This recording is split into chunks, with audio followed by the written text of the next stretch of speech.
Hello, traders. FX Pip Collector here. Today is Tuesday, September 17th, and I'm going to be analyzing the pound yen starting on the monthly, working my way all the way down to the 1 hour time frame for the full top-down analysis.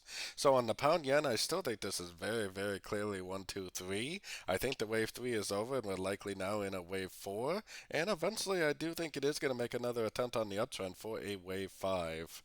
But this is a very high time frame, so expect this to take a long time to play out. Going down to the weekly time frame, I think this is likely the end of a wave 3 on the weekly. If that's the case, then this is most likely a wave A. Eventually, it needs to make a wave B, but it doesn't have to do it now. It could easily drift down more before it does. But like I said, eventually it's going to have to make a crutch into the wave A, which would likely be a wave B, and probably back down again for the wave C, most likely all part of a wave 4. So taking it down to the daily time frame. On the daily time frame, we still don't have a breaker structure to the upside. The trend is definitely still down on the daily. If the trend is still down on the daily, I am definitely still going to continue to look for shorts on shorter time frames until we do have a change of trend on at least the daily time frame. So taking it down to the 4 hour time frame. On the 4 hour time frame, my last structure level is still right here.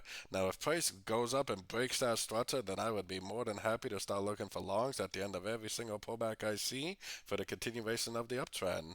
But until that happens, I am still looking for shorts. If this makes some sort of a three-way pattern, makes either a lower high or an equal high, then I definitely will go short again for the continuation of the downtrend. So taking it right down to the 1 hour time frame. On the 1 hour time frame, this is very, very clearly an uptrend. It's either a wave A or a wave 1. I think now we're probably in a crutch into that trend, which is either a wave B or a wave 2. If it goes up and makes a wave 3, blows right past this fib level, then I will be more than happy to start looking for longs.